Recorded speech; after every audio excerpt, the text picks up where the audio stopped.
Siendo las 13 horas en punto del día 26 de julio de 2021, se da inicio a la clase del curso de recuperación académica de la asignatura de Introducción al Estudio del Derecho del Instituto de Estudios Superiores Rosario Castellanos, semestre 2021-1, en su horario de 1 a 3 de la tarde. A continuación se procede a dar un periodo de tolerancia de 5 minutos a los alumnos para que ingresen al aula virtual.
Buenas tardes, niños, ¿cómo están?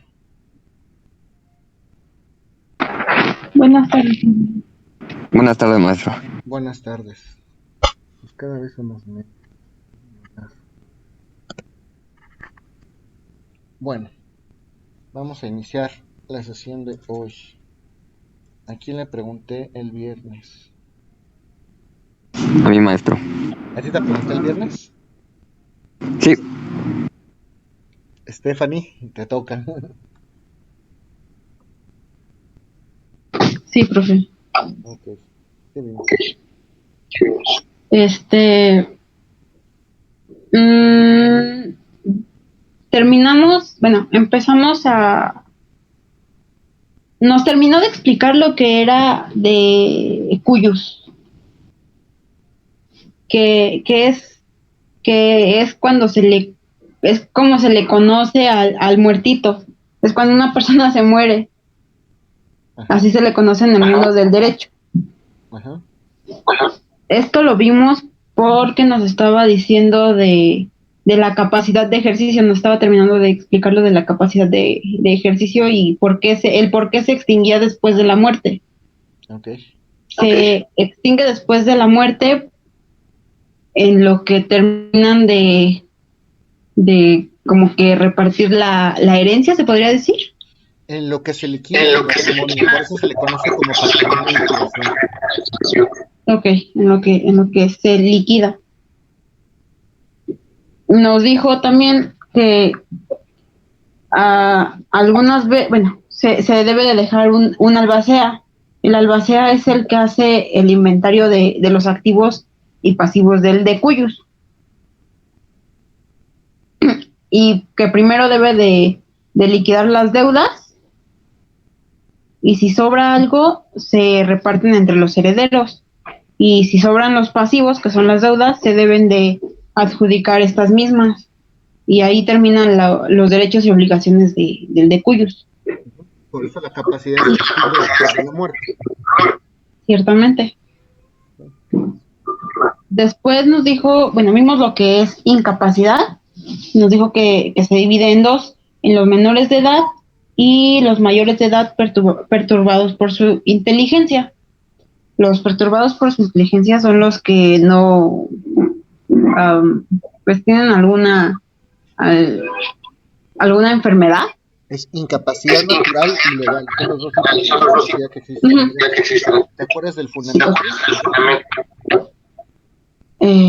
No, me acuerdo que dijo que en Roma había dos tipos de enfermedades mentales.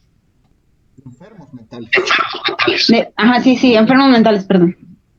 El mente capiti, que es cuando la gente tiene momentos de lucidez, Ujú. y el mente furious, que es cuando de plano,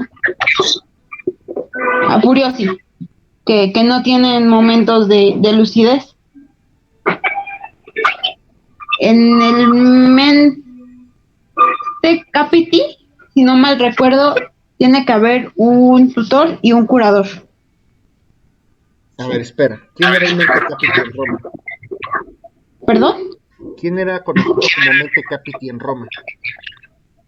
Las personas que tienen momentos de lucidez. Y los actos jurídicos que celebraban eran perfectamente válidos cuando estaban lúcidos. ¿Y los mente furiosi?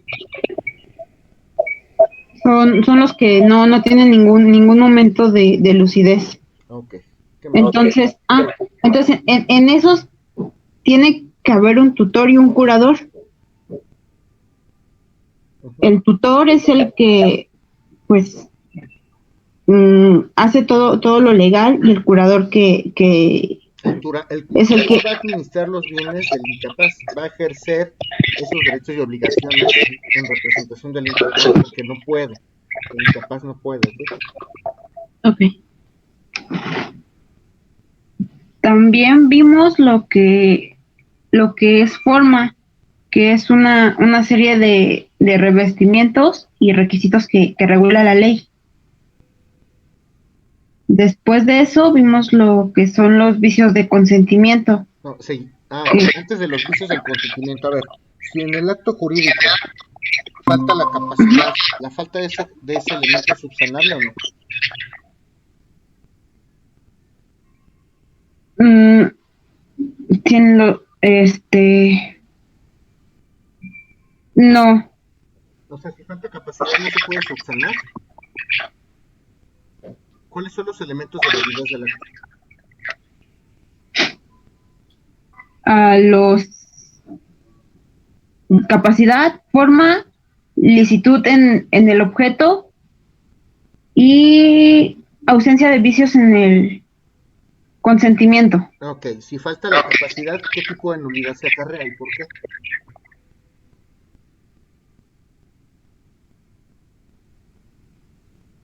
Ah, ¿Se puede arreglar la falta de capacidad? mm,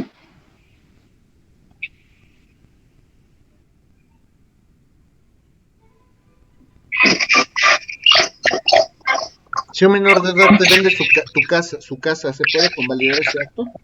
sí se puede por nulidad relativa. Ok, la forma, si falta la forma, ¿qué nulidad acarrea?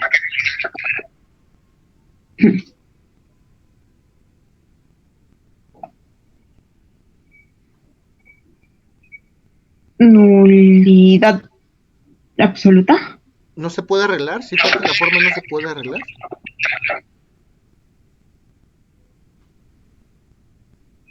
Si yo hice un contrato privado de compraventa y nos faltó formalizarlo ante notario público, Ah, ¿tiene arreglo o no? ciertamente.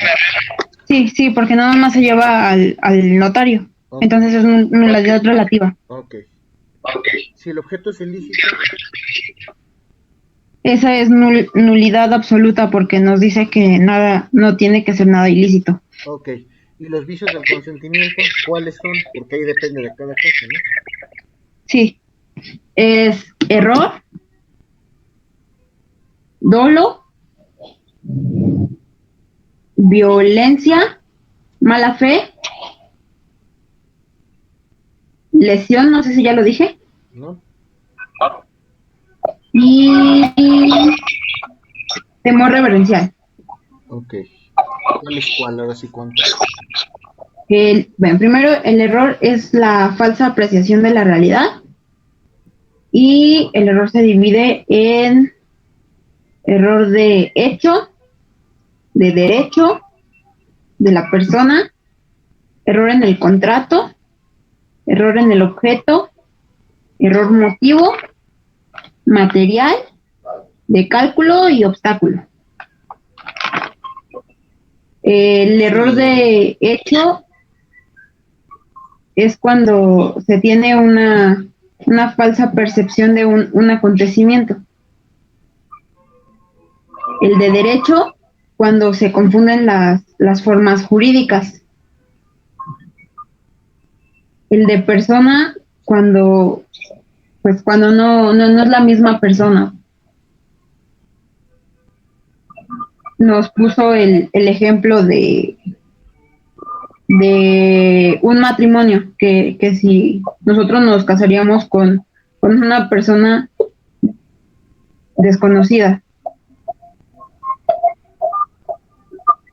El error en el contrato es cuando las cláusulas son inadecuadas o no se cumplen. En el objeto, cuando la cosa material es diferente. El error motivo, cuando hay una motivación por el desinterés o problemas externos. El error material es lo mismo, es casi lo mismo que el error en el objeto, cuando el error recae en el objeto mismo del contrato. El error de cálculo es cuando hay una falsa apreciación de la cantidad. Que también se le conoce como error rectificación. Eso creo que no se lo dije, rectificación. No, eso no me lo dije. El error obstáculo es cuando pues lo que hacemos de redondear cuando nos dicen ¿quieres redondear? Es cuando se redondea. Se da en el objeto mismo cuando varía o hay un impedimento. Después de ahí nos dijo lo que es el dolo, que es cuando hay una intención de que una persona caiga en el error. La mala fe es el ánimo de hacer que la persona permanezca en el error. La lesión es la desproporción entre la contraprestación que se da entre las partes. Y la violencia es cualquier tipo de afectación psicológica, moral, económica, sexual y psicoemocional. ¿Cuál es el fundamento jurídico de la lesión? Gracias.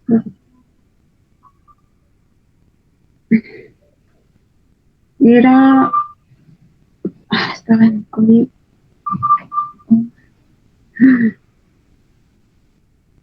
Denme un segundo, sí me acuerdo. El 17, el temor reverencial nos dijo que es cuando el miedo es fundado por una figura de autoridad. Nos puso como ejemplo cuando tenemos miedo de nuestra mamá, cuando llegamos tarde. Después estuvimos viendo el estudio del derecho de las personas. Sí. No, es que voy por temas. Tenemos el estudio de derecho de personas. Uh-huh. Nos dijo, primero nos dio el concepto de lo que es una persona, o de lo que son personas. ¿Qué es una persona? Que es un centro de imputación de derechos y obligaciones. Y hay dos tipos de personas, las físicas y las morales. La física es una persona por naturaleza. Y la moral son una ficción del derecho. Y se conforma por dos o más personas. Esto viene en el artículo... Nos lo dijo. 20.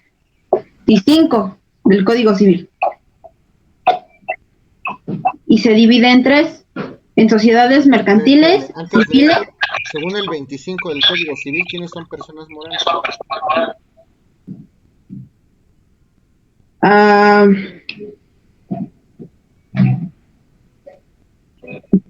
todos los...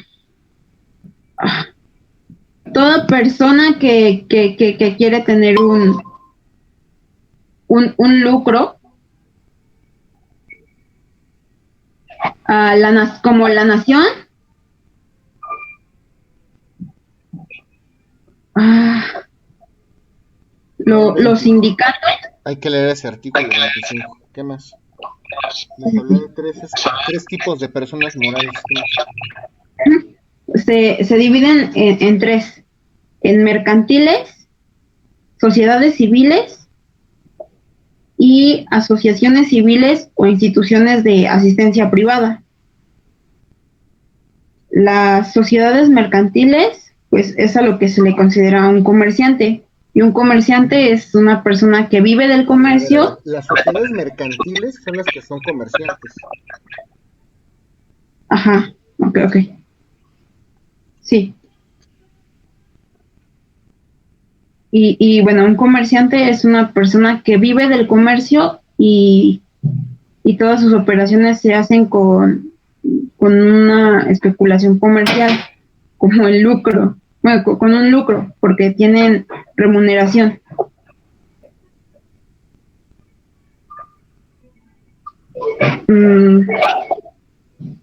Las sociedades mercantiles son personas físicas. ¿A poco a ver, ¿qué más? Las sociedades mercantiles no pueden ser personas físicas, ¿eh? Entonces entendí mal. Es que ahí ¿Qué tipos de me hice personas bolas morales hay? ayer. Es que en ese tema ayer me hice bolas, una disculpa. No, para ver, les comentaba yo que hay varias personas morales previstas en la Ley General de Sociedades Mercantiles. ¿Te acuerdas cuáles son?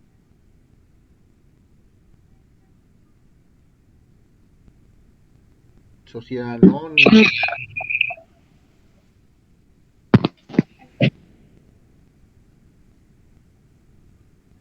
Bueno. Sí. Anónima, sociedad de comandita simple, nos dijo también. Sociedad de responsabilidad, ¿cómo se llama esta? Limitante. Limitada. Sociedad de responsabilidad limitada. En comandita por acciones, cooperativa, por acciones simplificada y sociedades mercantiles extranjeras.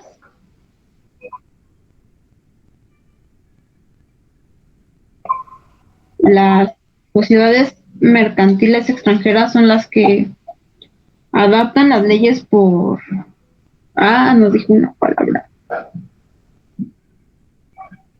Son las que adaptan las leyes. ¿Perdón? Repasa esa parte que lo tienes todo hecho bolas. Las sociedades civiles, ¿qué diferencia hay entre las sociedades mercantiles y las civiles? Las civiles son las que no tienen interés en un lucro, pero sí se les permite obtener una remuneración. Es como lo que vamos a hacer nosotros, los abogados. Se les puede dar un honorario. Y las instituciones de asistencia privada son las que tienen el único fin de... Son las que viven de las aportaciones, pero deben de tener un permiso. Para ser donatarias autorizadas. Sí, y ese nos puso de ejemplo como el Teletón. Y ya, de ahí nos dijo que el día de hoy íbamos a ver los atributos de las personas físicas y morales. Ok, repasa por favor que tienes algunos temas medio complicados, ¿ok? Gracias. Ok. ¿Niños tienen alguna duda de lo que vimos el día viernes?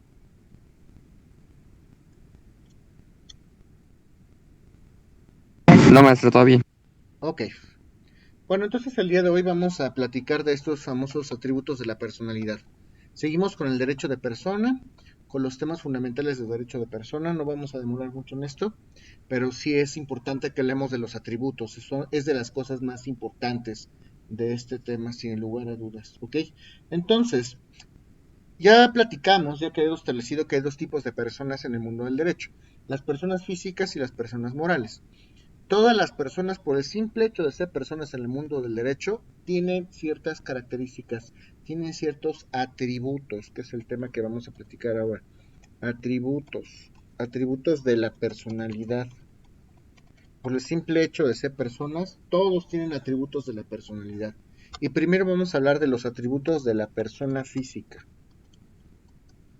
¿Ok? ¿Cuáles son esos atributos de la persona física? Número 1, nombre. 2, domicilio. 3, patrimonio. 4, nacionalidad. 5, estado civil. Y 6, capacidad. Nombre, domicilio, patrimonio, nacionalidad, estado civil y capacidad. Todas las personas, por el simple hecho de ser personas en el mundo del derecho, tienen esas características, tienen esos atributos. Y ahorita estamos con las personas físicas, ¿eh? Más tarde hablaremos de las personas morales, es importante. Bueno, vamos a hablar de todos y cada uno de ellos. El nombre de una persona. El nombre de una persona está compuesta justamente por un nombre propio y por los apellidos.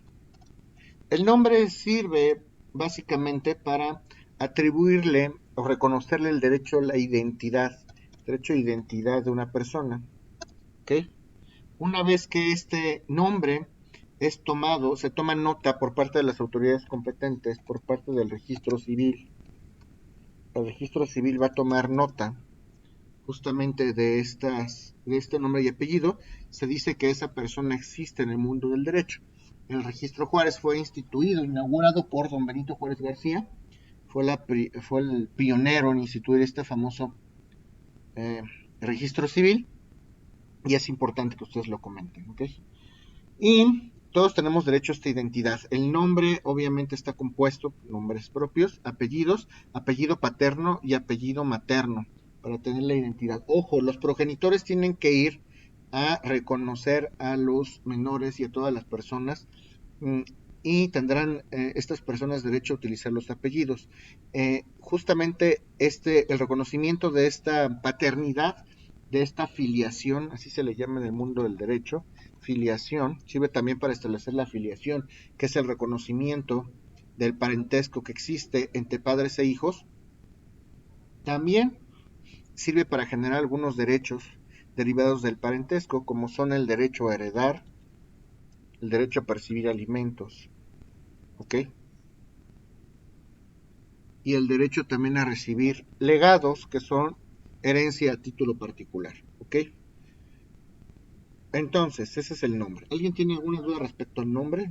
No hay mucho que decir en esto. Hay personas que se inscriben de manera extemporánea y es un tema irlos a inscribir al registro civil, porque les van a pedir certificado de alumbramiento y otro tipo de constancias adicionales. Pero sirve básicamente para que frente a terceros tengamos una identidad. El registro civil toma nota de la identidad, de la existencia de todas las personas físicas, y así como toma nota de los fallecimientos, también toma nota de los nacimientos y respecto de la identidad de las personas. ¿Hasta aquí alguien tiene alguna duda del nombre?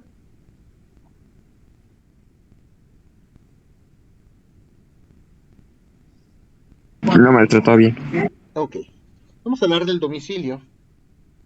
Domicilio de las personas físicas.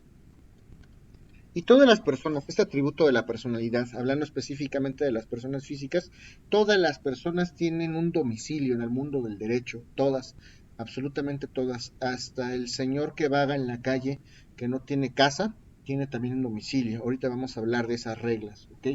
Todas las personas tienen un domicilio, es un atributo de la personalidad. Y podemos hablar de varios domicilios. El domicilio entonces es el lugar, prácticamente, es el lugar donde vamos a encontrar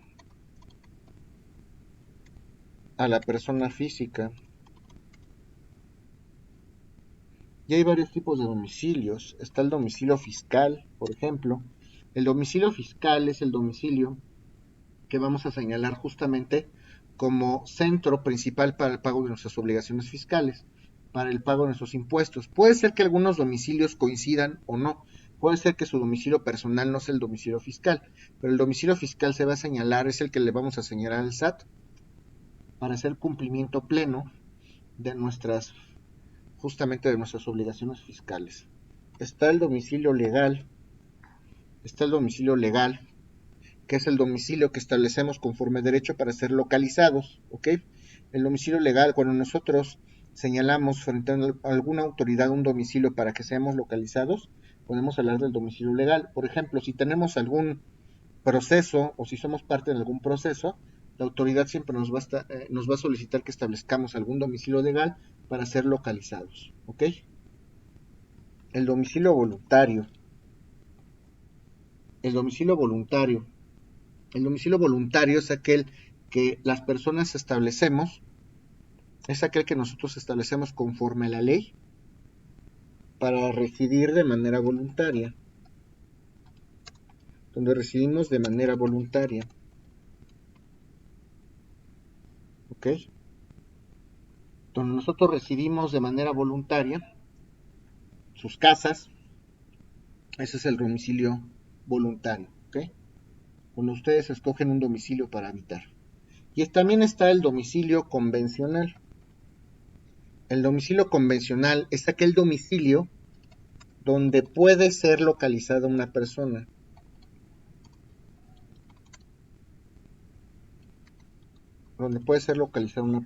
Y repito este ejemplo de las personas que están en constante estado de vagancia. Puede ser un vagabundo que no tiene dónde ir.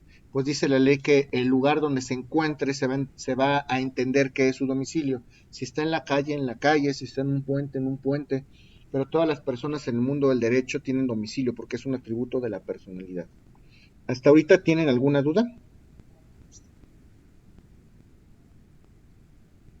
Eso aplicaría, por ejemplo, con las personas que son migrantes. Si no tienen un domicilio establecido, sí. ¿Ok? Aquí en el derecho positivo mexicano, en territorio nacional, todas las personas tienen domicilio por el simple hecho de ser personas. Si no tienen ningún lugar donde residan, dice la ley que donde se encuentren. Si estamos hablando de un migrante que está transitando de un lugar a otro, pues donde se encuentre, se va a entender conforme derecho que será su domicilio, efectivamente. ¿Ok? Y hay algunas reglas especiales en torno al domicilio legal. Por ejemplo, si hablamos de los menores de edad van a tener su domicilio, legal, donde vivan bajo la guarda de las personas que sean titulares de la patria potestad o guarda y custodia. ¿Qué quiere decir esto? Todas las personas menores de edad tienen que vivir bajo la guarda de algún mayor de edad, que generalmente son los progenitores o los abuelos. Los progenitores, los padres o los abuelos son los que ejercen justamente esta patria potestad respecto de los menores. Y se va a entender para efectos legales que el domicilio legal de un menor va a ser aquel donde vivan con sus progenitores. En pocas palabras, el domicilio de los papás va a ser el domicilio legal de un menor de edad. ¿Ok?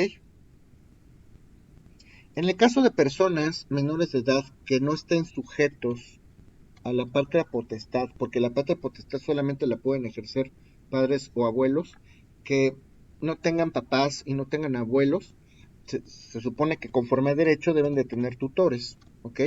Las personas que no están al cargo de sus papás o de algún familiar, el juez inmediatamente les nombra un tutor provisional o interino.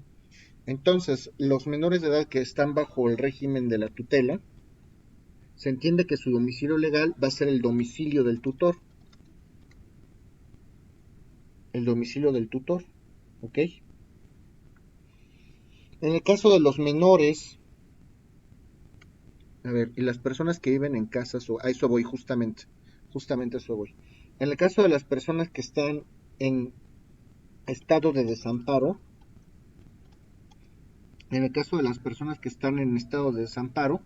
la ley entiende que si un menor en estado de desamparo es acogido por una institución de asistencia privada, es decir, por una persona moral, que puede ser el DIF, por ejemplo, o puede ser un orfanato, conforme a derecho se va a entender que ese es el domicilio legal de estas personas menores en estado de desamparo, esa institución de asistencia privada que se está haciendo cargo de ellos, ¿ok?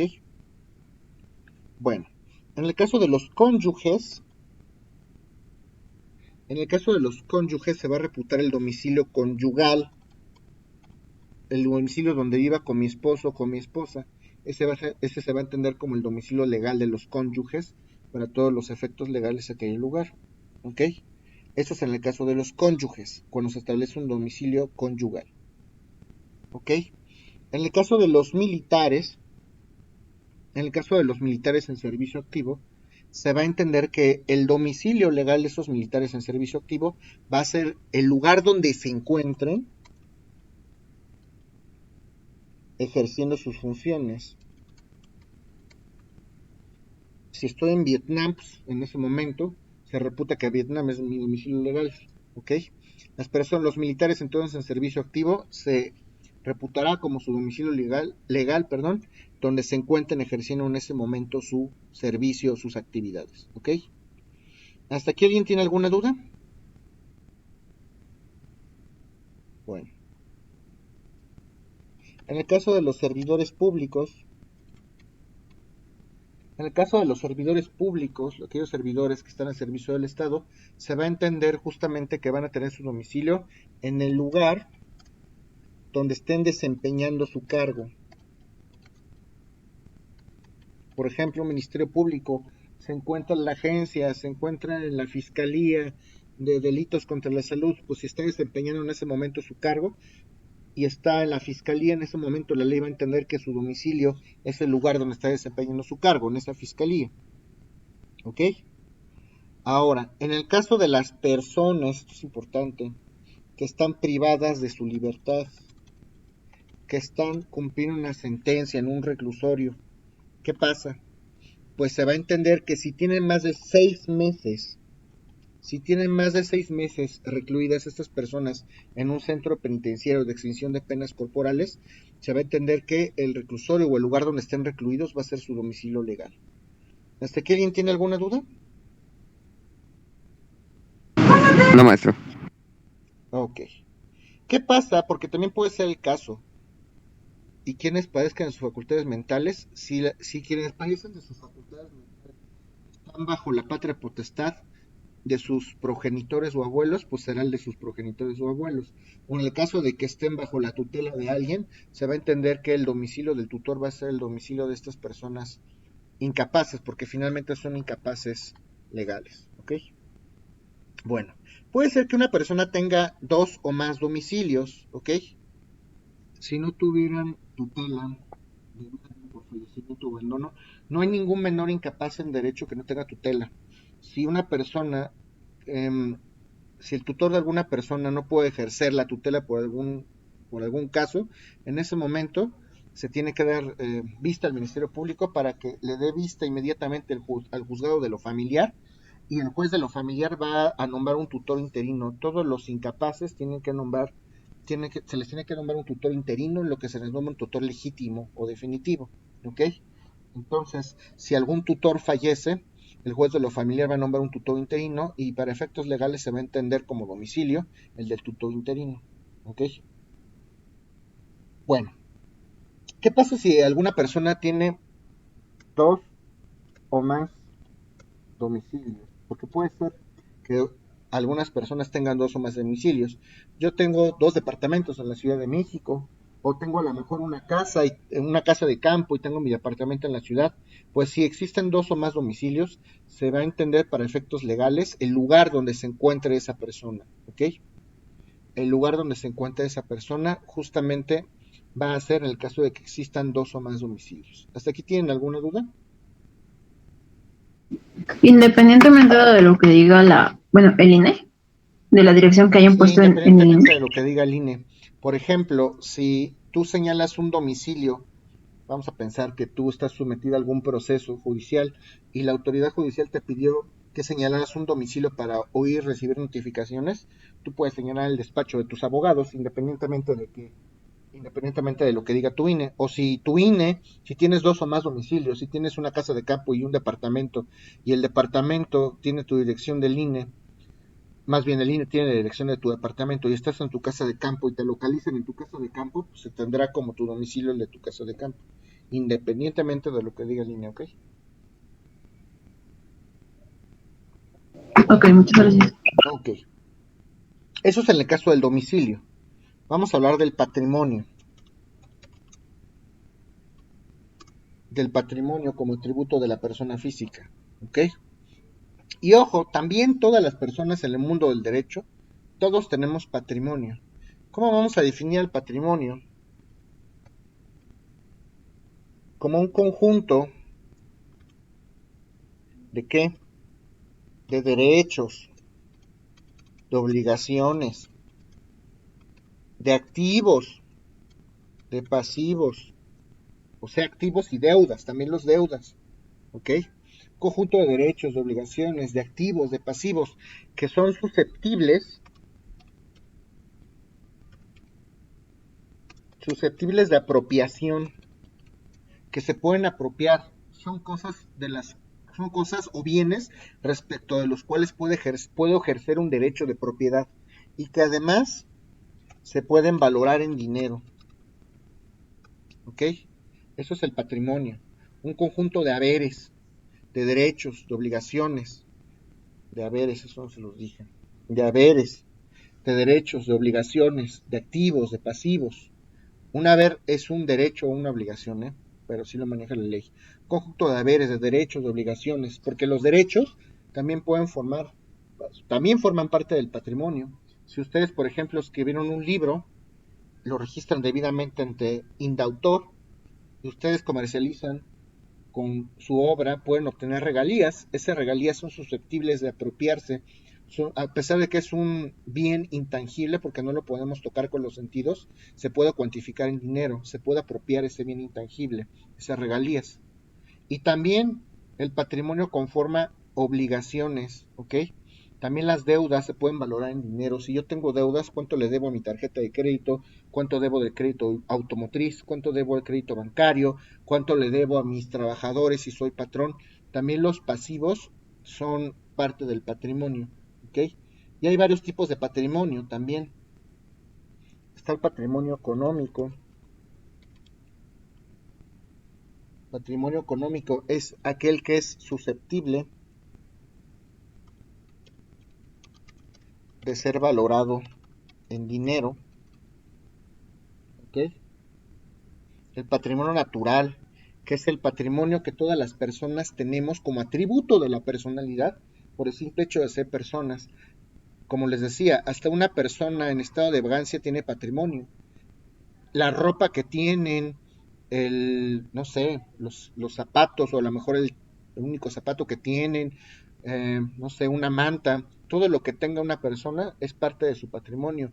Incluso las obligaciones o las deudas, como les comentaba, son parte del patrimonio. Entonces el patrimonio natural es parte es un atributo de la personalidad de la persona física. Es el patrimonio que tenemos por el simple hecho de ser personas. El patrimonio cultural. El patrimonio cultural es un patrimonio que es de todos nosotros, como por ejemplo en el caso del derecho mexicano, por el simple hecho, por el simple hecho de pertenecer o de identificarnos, de tener un nexo llamado, ya vamos a hablar ahorita de la nacionalidad, por el simple hecho de ser mexicanos, por el simple hecho de residir en patrimonio nacional, ese patrimonio cultural es el que tenemos derecho a explotar todos y que forma parte de nuestra identidad como mexicanos, como un estandarte, como un monumento, como, como como un benemérito, como una estatuilla a los héroes de la independencia. Hay lugares que son destinados como patrimonio cultural de la nación, como por ejemplo, si ustedes, patrimonio cultural, si ustedes han ido al centro, hay algunos inmuebles que son considerados como parte del patrimonio cultural o patrimonio de la nación. Y esos inmuebles no pueden ser vendidos o no pueden ser modificados porque la estructura es o se considera justamente como un medio o parte de la identidad cultural como mexicanos. Si yo soy titular o soy propietario de un inmueble que está sometido a este patrimonio cultural, no le puedo hacer ciertas modificaciones ni variar su arquitectura porque forma parte de la identidad como mexicanos. De hecho, si quisiera variar esos inmuebles, se tiene que pedir un permiso especial al INBA, al Instituto Nacional de Bellas Artes, ¿ok? Ese es el patrimonio cultural. Está el patrimonio en liquidación. El patrimonio en liquidación fue el que platicamos en la última sesión, cuando hablamos específicamente de las sucesiones o de las herencias. Cuando una persona se muere, el decuyus, o el muertito en el mundo del derecho, deja un cúmulo de derechos y obligaciones pendientes por liquidar, hasta que el albacea, como representante del decuyus en vida, no liquida esos pasivos y después de haber liquidado esos pasivos, reparte entre los herederos todos esos bienes que sobraron o esas deudas. Hasta ese momento se liquida el patrimonio del fallecido y ese es el que se conoce como patrimonio en liquidación, el patrimonio propiamente de las sucesiones o de las herencias. ¿Hasta aquí alguien tiene alguna duda?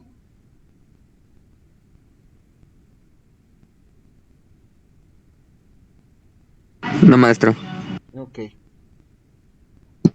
Yo sí. Entonces, si una persona no se ha terminado de ver eso de la herencia, ¿todavía sigue los derechos y obligaciones del decuyus? Claro, por supuesto. Hasta que no concluya la última etapa de la sucesión, que es la etapa de adjudicación. Hasta que los herederos o los legatarios, herederos o legatarios, no se adjudiquen los derechos o las obligaciones formalmente, hasta ese momento no se extingue el patrimonio del fallecido. El muertito ya no está, pero ese patrimonio que dejó pendiente tiene que ser primero liquidado, ya que se hayan liquidado las deudas. Si sobró algo, se reparte entre los herederos y los legatarios. Los legatarios son los que adquieren a título particular una herencia específica. Por ejemplo, de todo mi patrimonio, yo separo un carrito, ese carrito se lo voy a legar específicamente a mi hijo. Le estoy heredando una cosa específica a una persona, eso se le llama legado, ¿ok? Y ya que se pagan estos derechos, si sobra, estas obligaciones, perdón, si se pagan las deudas y sobra algo, ese algo que sobró, ese patrimonio que sobró se liquida, más bien se reparte entre los herederos, ¿ok? Y ahora sí, ya se lo pueden adjudicar y se extingue el patrimonio en liquidación del decuyos. Si lo que sobra son deudas, pues las deudas son las que se heredan y tendrán que ser liquidadas por los herederos, pero ya se liquidó el patrimonio del decuyos, ¿ok? ¿Sí me explico? Sí, gracias. No, legatario no es lo mismo que heredero. El heredero o la herencia se refiere a la totalidad de los bienes de la herencia. Si yo nombro un heredero es porque se va a hacer cargo de todos mis derechos o mis obligaciones. Me refiero a todos los bienes del decuyos. Heredero es el que adquiere todas las cosas, todas las cosas. Y el legatario es el que adquiere una cosa en particular a título de herencia. A título de herencia. ¿Ok? Si yo nombro como heredera universal a mi esposa, pues mi esposa va a heredar todo, absolutamente todo. Si yo nombro a mi esposa como legataria, solamente va a adquirir el bien que específicamente le herede. ¿Ok? Sucesión se refiere a todo. Legado se refiere a una cosa en particular. ¿Ok? Bueno. También finalmente está el patrimonio tangible y el patrimonio intangible. El patrimonio tangible se refiere a todos aquellos bienes materiales. Patrimonio tangible. Todos aquellos bienes, aquellas cosas materiales. Todas aquellas cosas que podemos percibir a través de nuestros sentidos. Una mesa, una guitarra, un carro, un inmueble. Cosas que pertenecen al mundo de lo material. Y cuando hablamos del patrimonio intangible, nos referimos a cosas que no pueden ser percibidas a través de los sentidos, como un derecho, por ejemplo. Yo puedo heredar un derecho patrimonial, una regalía, por ejemplo. Si se sigue vendiendo el patrimonio de una persona que falleció, pues ¿quién va a tener derecho a esas regalías? El heredero o el legatario, ¿no? O esas regalías en vida yo las puedo percibir si vendo mi libro, pero las regalías no existen en el mundo físico, ¿ok? Es un concepto mental, es una abstracción que creamos en el mundo del derecho. ¿Hasta aquí alguien tiene alguna duda? No, ninguna. Ok. Vamos a hablar de la nacionalidad. La nacionalidad como atributo de la persona física. Todos tenemos nacionalidad. La nacionalidad en primer momento se va a comprender como un vínculo que nos une, que nos constriñe con un estado, ¿ok? Ese vínculo que me une, que me constriñe con un estado se llama nacionalidad, ¿ok? Y puede ser desde el punto de vista jurídico, o desde el punto de vista como o desde el punto de vista moral. Si yo me siento identificado, las personas que se sienten identificadas con algún símbolo nacional, pues, bueno, también el vínculo de la nacionalidad nos constriñe justamente el sentirnos identificados con algún estado o nación. Yo me siento identificado con México por sus tradiciones, me siento identificado por México, por sus costumbres, por sus tradiciones, a lo mejor porque cuando va a jugar la selección mexicana yo apoyo a México, porque me siento identificado con este suelo, porque fue donde nací, con las personas que hay, ese vínculo que me hace identificarme desde el punto de vista personal y desde el punto de vista jurídico, ¿ok? Y además, para adquirir la nacionalidad mexicana como persona física, hay varios criterios, ¿ok? La nacionalidad mexicana se puede adquirir de acuerdo a los siguientes criterios. Hay un criterio que se llama ius soli, derecho de suelo. Ius soli es el derecho de suelo. Ius soli es el derecho de suelo. ¿Cómo se adquiere la nacionalidad mexicana? De acuerdo al criterio del ius soli o derecho de suelo. Si una persona, por el simple hecho de haber nacido en territorio nacional, por el simple hecho de haber nacido en territorio nacional, tengo derecho a la adquisición de la nacionalidad mexicana. ¿Hasta que alguien tiene alguna duda?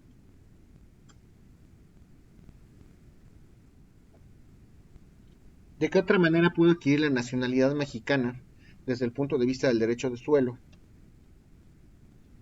Por haber nacido. ¿Qué pasa si nazco en una embajada? ¿Qué nacionalidad tendré? Depende de la embajada. Si es la mexicana, pues nacionalidad mexicana. Claro, es correcto. Si nazco en una embajada mexicana, aunque físicamente esté en otro país, en Rusia, por ejemplo, hay una ficción del derecho con esas embajadas. Si yo estoy ubicado físicamente en esa embajada rusa, en esa embajada de México en Rusia, por ejemplo, el derecho entiende que estoy en suelo mexicano y puedo adquirir la nacionalidad mexicana. ¿Qué pasa si nazco en una aeronave, en un avión? ¿Qué nacionalidad tengo?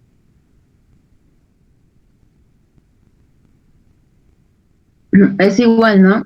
Bueno, depende ahora sí que el aire de las tierras. No, ¿No? ahí atiende otro criterio. ¿Qué se les ocurra?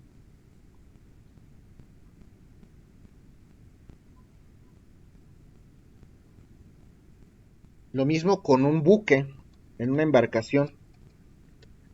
¿Cómo sé qué nacionalidad tiene una persona si nace en un buque, en una embarcación o en una aeronave?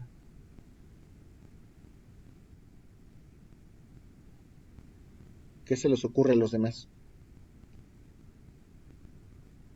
Pues según yo tengo entendido que existe el espacio aéreo mexicano y entonces si la aeronave se encuentra en el espacio aéreo mexicano, pertenecería a la nacionalidad a México, ¿no? ¿Y si estoy en De medio igual del forma Océano como Pacífico, en aguas internacionales? la nacionalidad se le puede dar por los padres. Eso es por otra vía.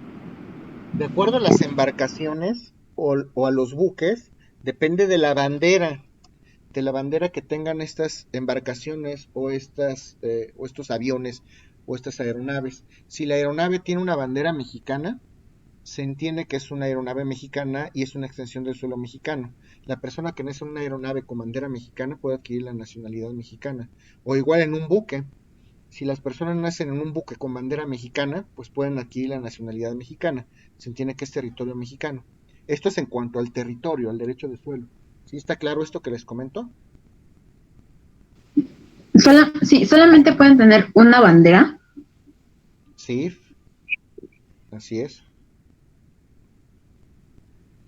Es correcto, solo pueden tener una bandera. Ahorita hablamos de la doble nacionalidad, si a eso vas. Claro que sí, hay reglas que ahorita vamos a platicar. Hay otro criterio para adquirir la nacionalidad mexicana que se llama ius sanguinis o derecho de sangre. Por el simple hecho de que mis padres, los dos, de que los progenitores sean mexicanos, yo puedo tener la nacionalidad mexicana por derecho de sangre, por ius sanguinis. Se hayan naturalizado, aunque hayan adquirido la nacionalidad mexicana a través de la naturalización, que ahorita vamos a hablar de eso, naturalización. ¿Qué pasa si mi mamá primero era holandesa y después se volvió mexicana? Pues es mexicana por naturalización. Los extranjeros pueden adquirir la nacionalidad mexicana a través de ese proceso que se llama naturalización. ¿Ok? Si alguno de mis progenitores es mexicano por naturalización, pues es mexicano. Si los dos son mexicanos, yo puedo adquirir la nacionalidad por derecho de sangre. O con que alguno lo sea, si papá es mexicano y mamá no, o si mamá es mexicana y papá no, por el simple hecho de que uno de mis dos progenitores sea mexicano, yo puedo adquirir la nacionalidad mexicana por derecho de sangre. ¿Sí está claro? Sí. Ok. Y ahora, el tema obligado, la doble nacionalidad. ¿Se puede tener doble nacionalidad en México o no? ¿Qué opinan?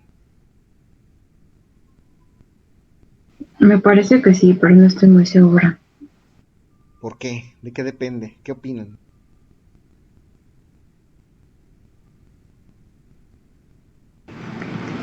Yo tenía entendido que sí se podía hacer tanto por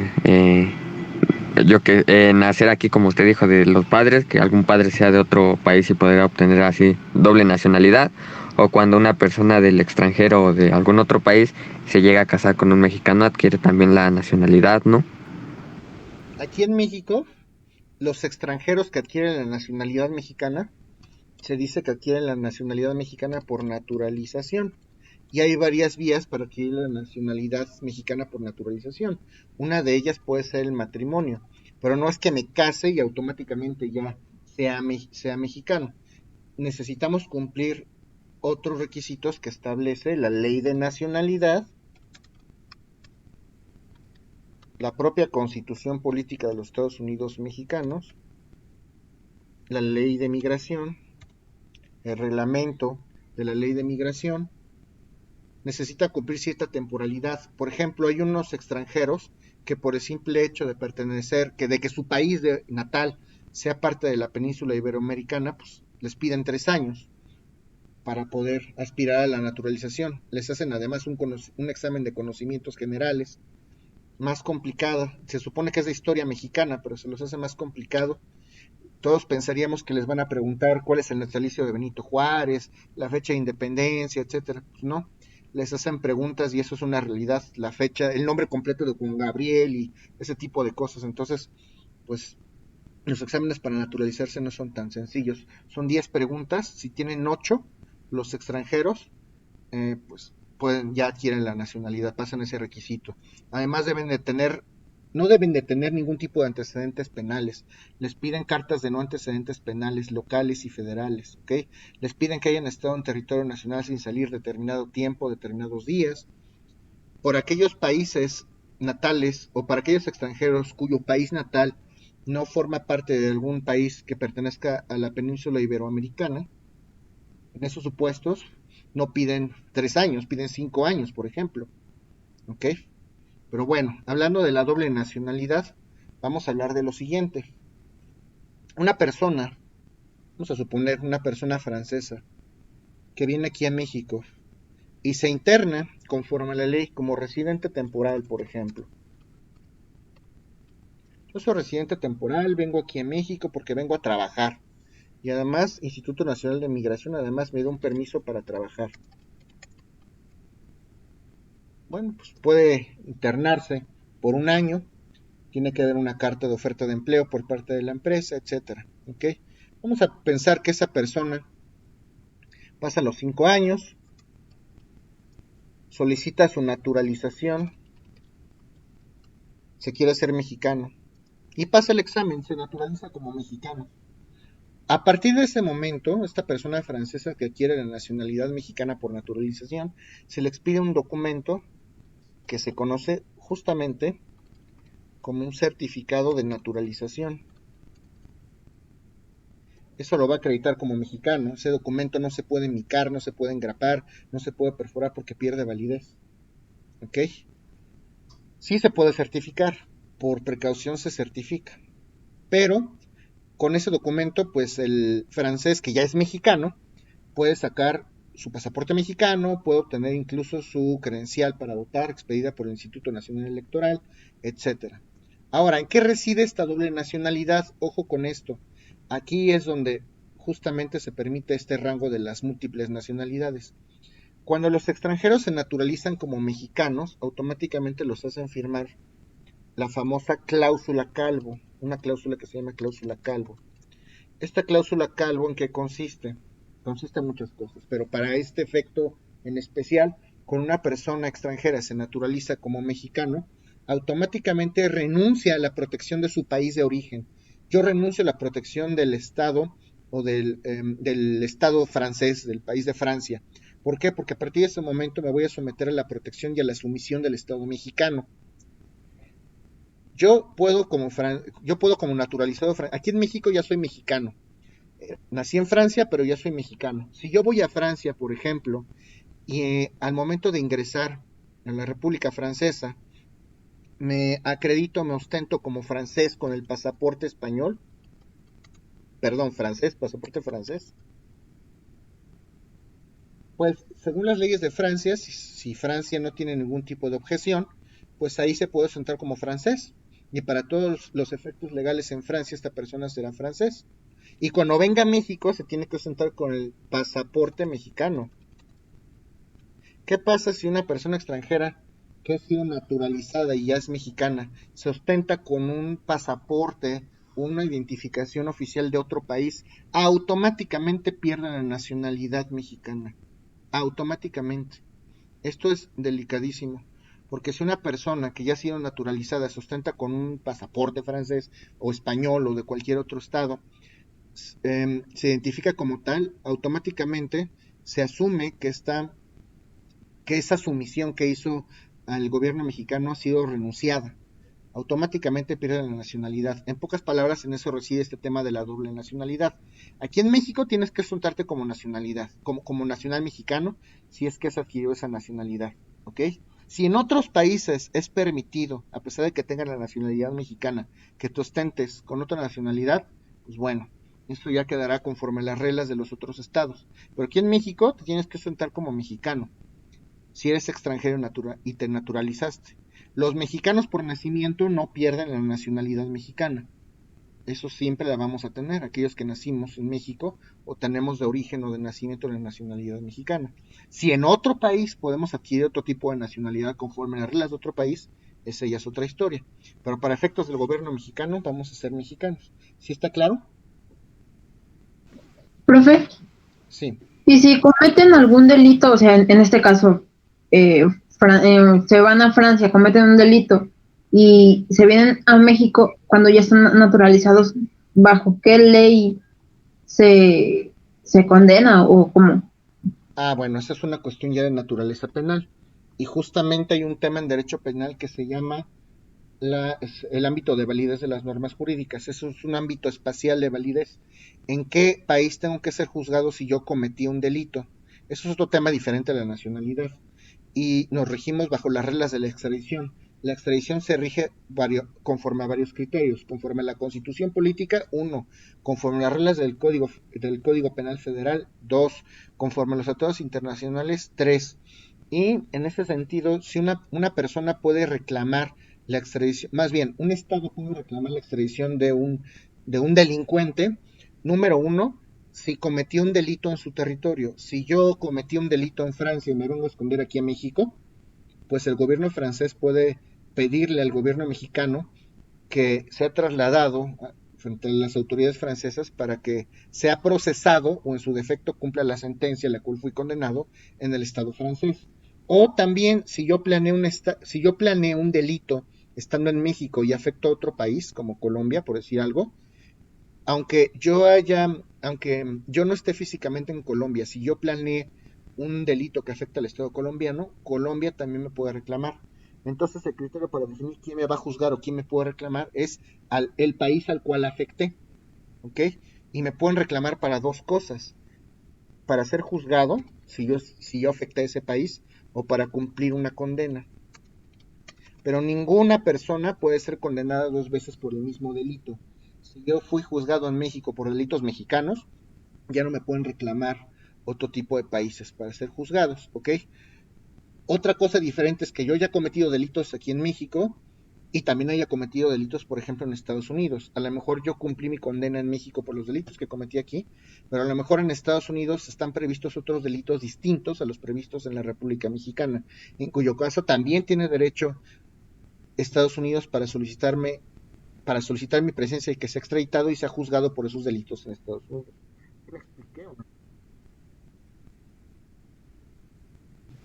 Sí, es como le pasó al Chapo, ¿no? Bueno, se lo acabo de poner Justamente, en la película. justamente, así ese ejemplo iba, como le pasó al Chapo. El Chapo fue procesado por delitos que cometió aquí en México y bueno, pues en su momento fue condenado y estuvo en prisión. Y Estados Unidos lo reclamó por otro tipo de conductas delictivas que ni siquiera existen en México en principio.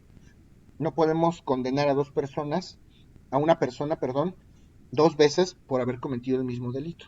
Se le está requiriendo la extradición al Chapa porque pues, allá cometió otro tipo de delitos y ya debe de ser procesado. ¿Ok? Justamente. ¿Alguna otra duda? Bueno, No, esto con el tema de la nacionalidad. Todos tenemos nacionalidad como personas físicas. Ya nos fuimos a otro lado, pero está bien. Otro atributo de la persona física, el estado civil. Todos como personas físicas tenemos estado civil. Y solamente hay dos, ¿eh? Solamente hay dos estados civiles. Soltero o casado. No hay más. Viudo, concubino. El concubinato no genera ningún tipo de parentesco ni es un estado civil. Viudo, unión libre, separado, unido. Para efectos del derecho civil solamente hay dos estados civiles, soltero o casado. Y solamente las personas físicas podemos tener esos estados civiles. Y obviamente para acreditar el estado civil de las personas, pues se expide en su momento, cuando ya se contraigan nupcias, el, pues ¿cómo se llama? El acta de matrimonio, ¿ok? Si una persona se divorcia, pues automáticamente vuelve a la soltería, es soltera. Si fallece mi cónyuge, pues bueno, mala tarde y volveré a ser soltero, ¿ok? ¿Dudas en cuanto a esto? no. Ok. El último atributo de la persona física es la capacidad. Y esto ya lo platicamos, no me voy a detener en esto porque ya lo platicamos cuando vimos la teoría de las unidades. Nada más recuerden que la capacidad es la simple aptitud para ser titular de derechos y obligaciones. Hay dos tipos de capacidad, la de goce, la de ejercicio. La de goce se adquiere desde la concepción, el famoso nasciturus, se extingue después de la muerte por los temas sucesorios. La capacidad de ejercicio se adquiere a los 18 años, ya no hay emancipación. Hay dos tipos de incapacidad, incapacidad natural e incapacidad legal, y en caso de que exista incapacidad se nombra un tutor y un curador. Realmente eso ya lo platicamos. ¿Alguna duda de la capacidad? De todas maneras, ¿alguien tiene alguna duda en torno a este tema?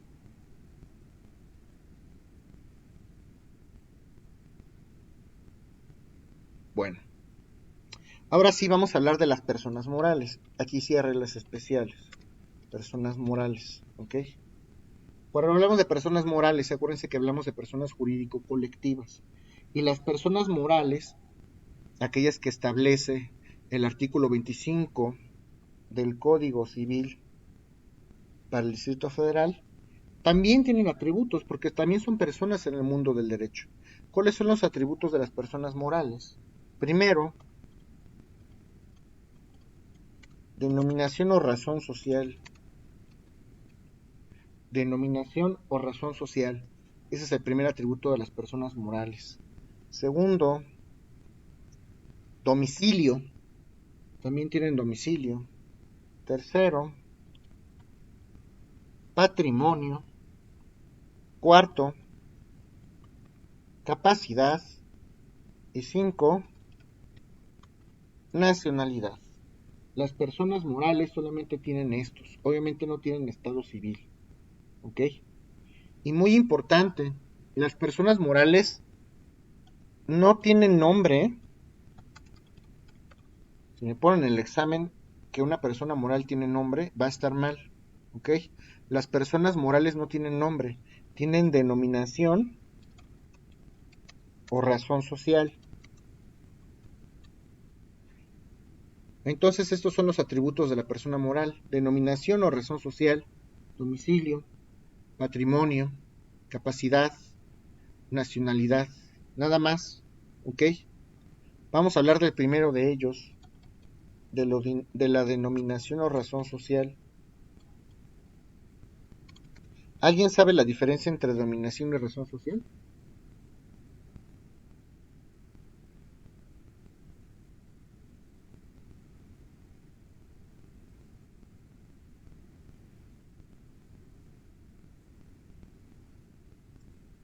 ¿No lo pudieron revisar en su curso normal? ¿Alguien se acuerda o no lo vieron? ¿Razón social es el nombre de la empresa? Ambos. La denominación o razón social es el símil al nombre, porque recuerde que las personas morales no tienen nombre. ¿Cómo se llaman en el mundo del derecho? ¿Ok? Solo que en vez de llamarle nombre a las personas morales, se les conoce bajo una denominación o una razón social. No tienen nombre propio, ni tienen apellidos, tienen denominación o razón social. Y la denominación va a estar conformada por adjetivos: comercializadora refresquera, sociedad anónima de capital variable. ¿Ok? El Patito Feliz, sociedad de responsabilidad limitada. Está compuesta por adjetivos. Y la razón social está compuesta por los nombres y apellidos de las personas que integran a esa persona moral. ¿Ok? Brito Rojas y asociados, Peña Sánchez y asociados, Pérez y asociados. Está conformada por nombres o apellidos de las personas que conforman la empresa. Esa es la diferencia entre la denominación y la razón social. ¿Sí está claro? Sí. Ok. El domicilio. El domicilio de las personas morales, ¿cómo se maneja este tema? Se va a entender o se va a reputar el domicilio de las personas morales. Número 1, el domicilio de las personas morales se tiene que establecer en un documento que es donde se crea la empresa, que se llama acta constitutiva. El acta constitutiva es el documento a través del cual se da vida en el mundo del derecho a una persona moral. Y en el acta constitutiva tienen que referirse a algunos elementos. Eso lo vamos a ver al ratito. Pero en el acta constitutiva tienen que venir referido forzosamente el domicilio de la persona moral. Y ojo, nunca se va a señalar un domicilio particular, la calle de Darwin número 68, piso 10, nunca van a hacer eso. El domicilio se va a establecer en torno al territorio donde se encuentre. Simplemente basta con poner el estado. La sociedad tiene su domicilio en la Ciudad de México, sin especificar concretamente un domicilio, porque si no estaríamos obligando en el futuro a que la empresa no pueda establecer otro tipo de sucursales o filiales. Si yo constituyo una empresa, una compañía en la Ciudad de México con otra persona, con otro socio, entonces esa empresa se va a registrar, ya sea en el registro público de la propiedad, en el caso de las sociedades civiles, o en el registro público de comercio, en el caso de las sociedades mercantiles, se tiene que inscribir nada más así, Ciudad de México. ¿Qué pasa si yo tengo mi domicilio en una oficina en Polanco y de repente queremos cambiar el domicilio a otro lugar? Pues por eso no se pone un domicilio en particular, basta con poner la entidad. Si yo quiero cambiarme de entidad, ahí sí se tiene que hacer una reforma, se tiene que cambiar el estatuto social. Se da de baja, por ejemplo, si me quiero cambiar a Tamaulipas, se da de baja esa inscripción en la Ciudad de México y el acta de asamblea, donde se cambia el domicilio, se inscribe ahora en el registro público de Tamaulipas. ¿Sí está claro esto que les estoy comentando?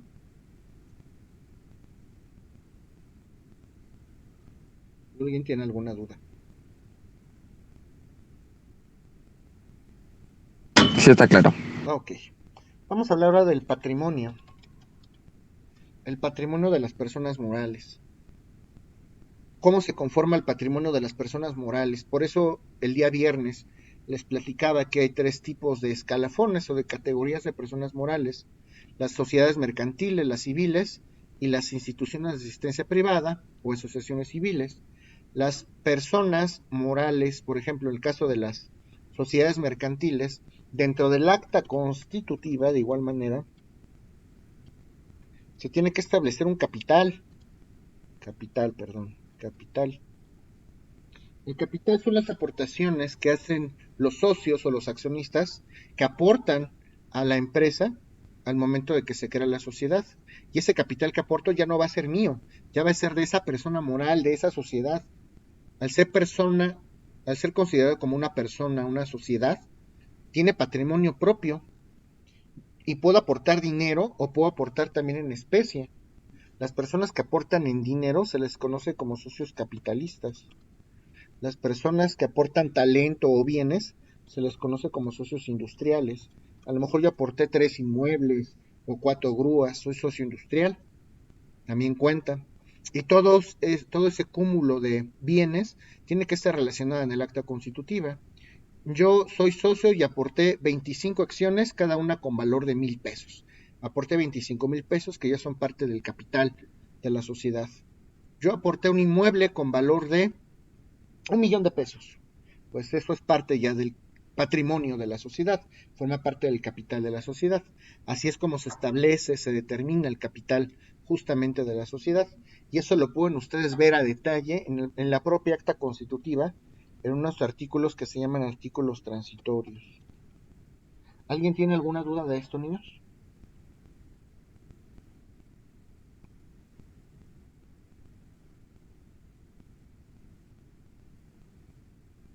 No, ninguna. Ok. Bueno, antes de hablar de la capacidad, porque es el más complejo de las personas morales, vamos a hablar de la nacionalidad. Es otro atributo de las personas morales, nacionalidad, ¿ok? Las personas morales tienen nacionalidad, sí. Si se constituyeron, si se crearon conforme las leyes mexicanas en territorio, nacional, entonces la nacionalidad de estas empresas va a ser mexicana, ¿ok? Si una persona moral, si una empresa, si una sociedad se constituye en otro país, y también ya lo vimos en la sesión pasada, si se constituye en otro país con base en otras reglas, con base en otro tipo de derecho, pues la sociedad es extranjera. Si se constituyó en Estados Unidos, pues la sociedad es norteamericana. Y lo mismo que les comenté en la última sesión, ¿puede una persona moral extranjera ejecutar algún tipo de acto en territorio nacional? Y la respuesta es sí. Como se los platicaba, lo que se tiene que hacer es que si el acta constitutiva donde fue creada esa empresa viene en un idioma extranjero, primero se tiene que traducir. Después se tiene que apostillar. Recuerden que hablábamos de esta famosa figura de la apostilla o de la legalización. La apostilla no era otra cosa, y lo recuerdo porque ya hablamos de esto, que era una certificación donde el país que emite esa certificación acredita que la autoridad que firmó el documento efectivamente concuerda con el nombramiento y la firma de esa autoridad concuerda con la realidad. Y entonces con esa apostilla y con esa traducción Ese documento llamado acta constitutiva se tiene que homologar, se tiene que adaptar, se tiene que hacer un proceso de adaptación de las leyes extranjeras conforme a las leyes mexicanas. Ese proceso se llama homologación. Se puede hacer ante un juez o ante un notario. Y una vez que está hecho, se inscribe en el registro público de comercio o en el registro público de la propiedad, según sea el caso, para que surta efectos frente a tercero la existencia de esa persona extranjera, moral, y ya pueda hacer actos en la República Mexicana. Se los digo así de rápido, de sencillo, porque es un tema que ya vimos también. Pero ¿alguien tiene alguna duda respecto a esto de la homologación? ¿De la apostilla? ¿Alguien tiene alguna duda? No, ninguna. Ok. Ahora sí, vamos a hablar, pues no del más complejo, pero del más vasto. Vamos a hablar del último atributo de las personas morales y me refiero a la capacidad. También las personas en el mundo del derecho, también las personas morales tienen capacidad. Pero en el caso de las personas morales hay reglas especiales, naturalmente. Las personas morales, ¿ustedes qué creen?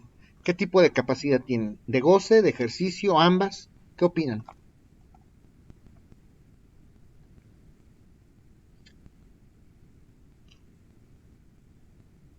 Ambas, claro.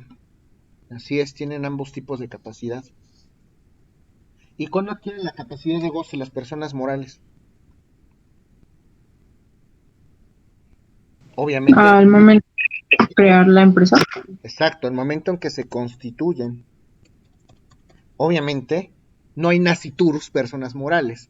Las personas morales no se pueden concebir en el vientre materno, no hay naciturus, ¿ok? Desde que son constituidas, desde la fecha en que se constituyó la empresa, ustedes ven el acta constitutiva y tiene una fecha. Desde esa fecha existen las personas morales. Para que surta efectos esta existencia frente a terceros, se tiene que inscribir registro público de la propiedad, registro público de comercio. Desde ese momento tienen capacidad plena de goce, pueden ser titular de derechos y obligaciones. ¿Y la capacidad de ejercicio? ¿Cómo opera con las personas morales? ¿A alguien se le ocurre?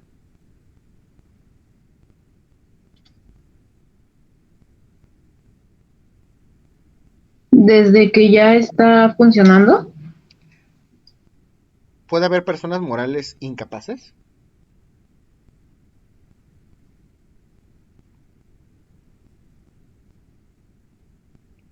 Las personas morales pueden ejercitar sus derechos y sus obligaciones por ellos mismos, a través de ellas mismas.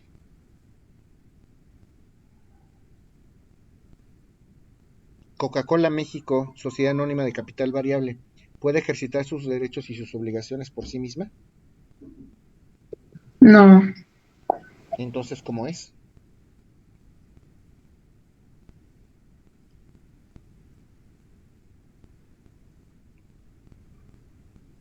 ¿A alguien se le ocurre?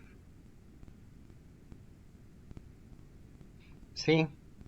¿Cómo ejercitan sus derechos y obligaciones las personas morales? Si bien es cierto que no lo pueden ejercer por ellos mismos o por ellas mismas, entonces, ¿cómo se ejercitan los derechos y las obligaciones de una persona moral?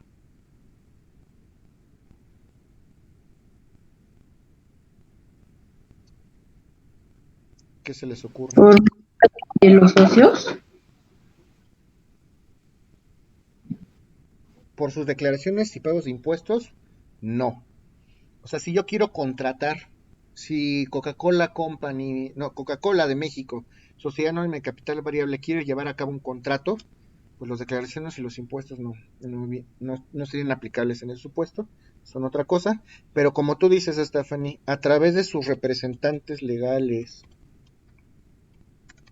y aquí nos vamos a meter en un tema, ¿ok? A través de los representantes legales. Las personas morales ejercen sus derechos y sus obligaciones a través de sus representantes legales. Y vamos entonces a estudiar de manera obligada un tema que se llama poder, representación y mandato. Esto es obligado, ¿ok? Poder, representación y mandato. ¿Qué es la representación? ¿Alguien sabe qué es la representación?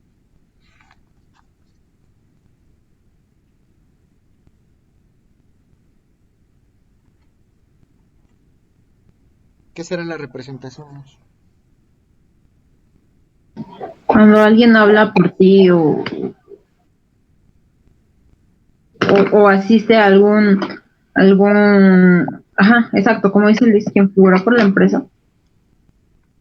A ver, ¿alguien más?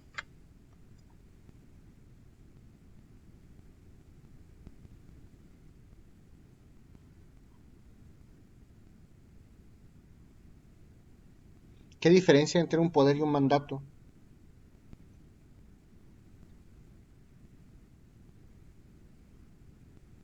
¿Qué se les ocurre? Quien tiene poder tiene decisiones. Quien figura en la empresa. Ok. Bueno, vamos a hablar de la representación. Lo primero que tenemos que platicar es de la representación. ¿Alguien tiene, por favor, a la mano el artículo 1800 del Código Civil para el Distrito Federal? ¿Qué dice el artículo 1800?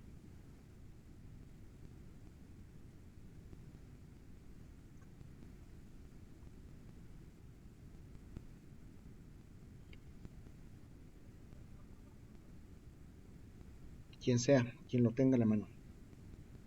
¿Cuál código del Civil Federal? Código Civil para el Distrito Federal, artículo 1800.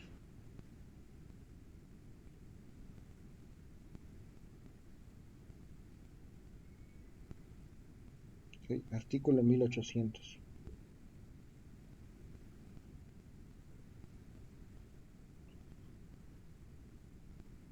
Que sea. Okay. Esto es, primero, representación. ¿Ya lo tienen? Vamos a hablar primero de las reglas de la representación. Sí, creo que sí. A ver si es este. Adelante. Dice que es hábil para contratar, puede hacerlo por sí o por medio de otro legalmente autorizado. Así es ese. ¿Qué más? Pues nada más me sale eso. Sí, ese es el 1800. ¿Qué más? ¿Qué artículo sigue? ¿El 1801? Ajá. Dice, ninguno puede contratar a nombre de otro sin estar autorizado por él o por la ley. ¿Y 1802? Los contratos celebrados a nombre de otro por quien no sea a su legítimo representante serán nulos a no ser que la persona a cuyo nombre fueron celebrados los ratifique antes de que se retracten por la otra parte. La ratificación debe ser hecha con las mismas formalidades que para el contrato exige la ley. Si no se obtiene la ratificación, el otro contratante tendrá derecho de exigir daños y perjuicios a quien indebidamente contrató. De aquí podemos deducir lo siguiente. La representación también es una ficción en el mundo del derecho. ¿Ok? A lo mejor yo no puedo estar presente. Yo voy a vender mi casa y tengo que irme a Guadalajara. Y en esa operación una persona puede representarme mediante alguna figura del derecho, que ahorita vamos a platicar cuál es. Pues, si se lleva a cabo su operación, ese acto jurídico mediante el cual una persona me representa, la ley entiende que yo estoy presente en esa operación, aunque físicamente no lo esté. Si yo le doy un poder o un mandato a Stephanie para que me represente en esa compraventa, pues tú puedes firmar en mi representación, pero podemos deducir lo siguiente de estos artículos. El que es hábil para contratar puede representar o ser representado. Eso quiere decir que para que una persona pueda representar o pueda ser representada, naturalmente necesita tener capacidad de ejercicio, porque la de goce es implícita y él la tiene. Puede ser titular de derechos y obligaciones, por eso tiene capacidad de goce. Y como es mayor de edad y tiene plena capacidad de ejercicio, puede representar a alguien más. Por ende, primera conclusión, las personas morales, ¿cómo ejercen su capacidad de ejercicio? Pues a través de sus representantes legales, como es natural. ¿Ok? Ahora bien, ese es el tema referente a la representación. Todos podemos ser representados en el mundo del derecho por una persona que tenga capacidad plena de ejercicio. ¿Ok? Sí, sí se puede. Y es una ficción que existe, una creación que es el derecho mismo. ¿Ok? Ahora vamos a hablar justamente de este tema, del poder. Del poder. Y ojo, Esto es importantísimo porque poder y mandato no son lo mismo. Hay una línea invisible entre el poder y el mandato. Poder y mandato. El poder lo vamos a entender como una declaración unilateral de la voluntad. En el poder una sola persona se obliga a dar facultades, ¿ok? Le voy a dar poder a Stephanie para que me vaya a representar en la compraventa de mi casa. Pues yo ya te di las facultades, pero de eso a que tú las aceptes y de eso a que tú las ejerzas es una cosa totalmente diferente, ¿ok? En cambio el mandato sí es un contrato. Esto es importantísimo porque lo van a ver el resto de su ejercicio profesional. En toda su vida van a estar ejerciendo mandatos si se van a dedicar al derecho, ¿ok? El mandato es un contrato para empezar. Y recuerden que un contrato es un acuerdo de voluntades que se celebra entre dos personas, dos o más personas, para crear, transmitir, modificar o extinguir derechos y obligaciones. Es un contrato. Si hablamos de un contrato, necesariamente hablamos de dos personas que están de acuerdo, que exteriorizaron su voluntad para llevar a cabo el acto. El poder lo firma una sola persona, quien se obligó de manera unilateral a dar esas facultades. Yo me obligué a darle facultades a Stephanie para que me represente en una compraventa. Eso es un poder, pero Stephanie todavía no ha aceptado. En el momento en que tú ejerces tus facultades, en el momento que tú te sientas en la notaría y firmas en mi representación, en ese momento ya exteriorizaste tu voluntad para ejecutar el mandato y el poder deja de ser poder para convertirse en mandato. El mandato, entonces, es un contrato por virtud del cual una persona que se llama mandante, ojo, el mandato es un contrato por virtud del cual una persona que se llama mandante le encarga a una persona que se llama mandatario. Entonces el mandato es un contrato por virtud del cual una persona que se llama mandante le encarga al mandatario la ejecución de actos jurídicos. Actos jurídicos, tienen que ser actos jurídicos, necesariamente. Para que lo celebre en nombre y representación del mandante. Si yo les encomiendo, si yo les delego facultades en mi carácter de mandante a ustedes como mandatarios para que las ejecuten en mi nombre y en mi representación, y esos actos son jurídicos, estamos frente al contrato de mandato. ¿Ya lo tienen todos o hay alguna duda?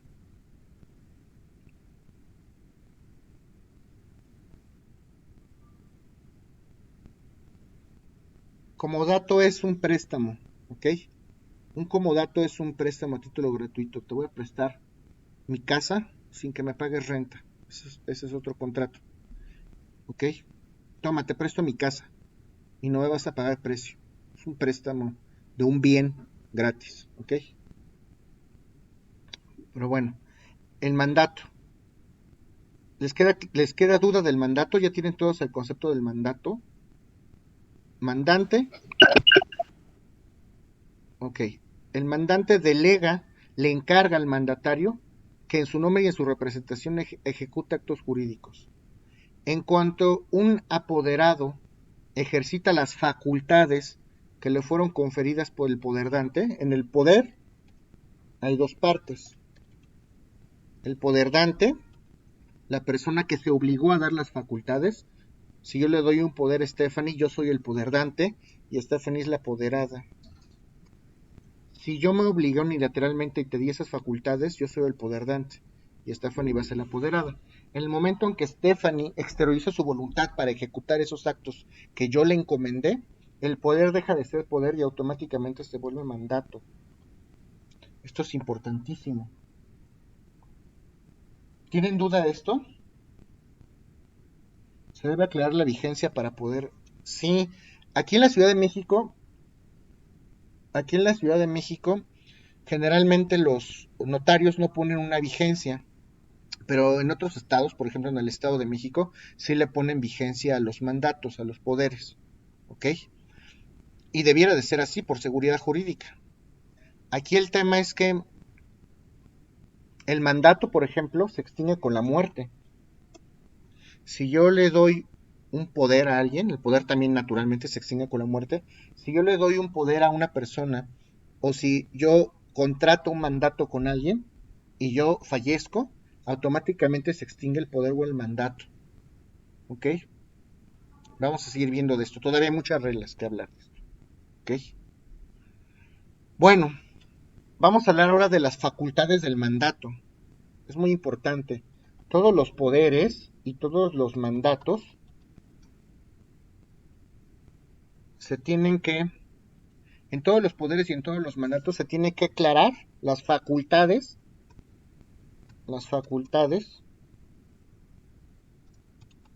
se tienen que aclarar las facultades que van a tener los apoderados o los mandatarios. Y a continuación les voy a platicar de las facultades que pueden tener los mandatarios o los apoderados. Solo los notarios pueden tramitar esas facultades o hay alguna instancia más. Los notarios pueden hacerlo y también te puedes ir a un consulado.